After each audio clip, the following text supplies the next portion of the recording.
My name is Hadi. I'm the owner and basically roaster for Aitch Coffee Roasters. Started in Australia, so I studied there I think 2010. It's a very busy scene in Australia, so they start at 6 AM, people start coming in, like hundreds of people start coming in and queuing up. I think they churn out 2,000 cups a day, and like I always lived in that environment, and that really excites me in terms of going into business. My dad used to only drink espressos. We would travel to Milan or Italy. He would only drink espressos. He doesn't like anything else. So when I was younger, I tried a bit of espresso. It was a bit bitter, but I didn't quite like it. When I got to Australia, that's where I discovered all these different coffees. First, we will warm up the roaster. It takes around 10 to 15 minutes just to get the drum, barrel, and all the ambient temperature to a stable temperature so that we can replicate every single batches to be the same.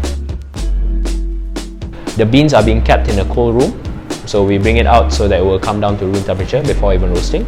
We would usually charge the first batch up to 190 to 200 degrees. What happens during that time, the green bean enters into the roaster and it will reach a turning point. So the temperatures of the drum and also the bean will meet at one point before starting the roast. This what roasters would call a drying phase, but the drying phase would be everything from the start until Maillard reaction. Maillard is basically the breakdown of protein enzymes in the coffee. So that is probably around 150 degrees, 160 degrees and above.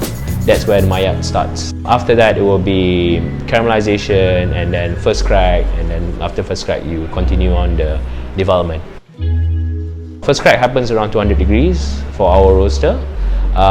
We aim to have around 19% development, 20% development for all our espresso coffees, and filter coffees we try to lower it down just to get more flavors.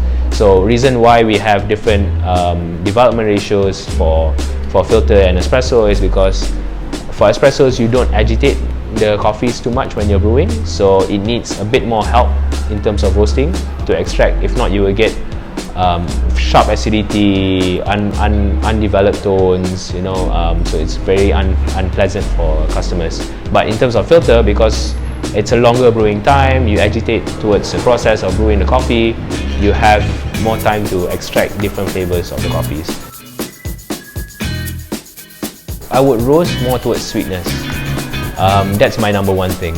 I do not alter the coffees in any way. I would pick coffees that has a very balanced profile rather than something too sharp or too aggressive in a different way.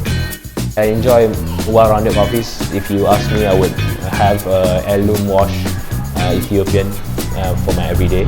It's very simple, very clean and very juicy coffee. But in terms of espressos, I prefer something like Brazil, something very clean, something very mild. We only work with producers or suppliers that are very close to the farms. So like for Nordic, for example, they have people stationed in different countries. We like to work with people that are forward-thinking in terms of how they source and how they are developing the grassroots of the farm. So it's different.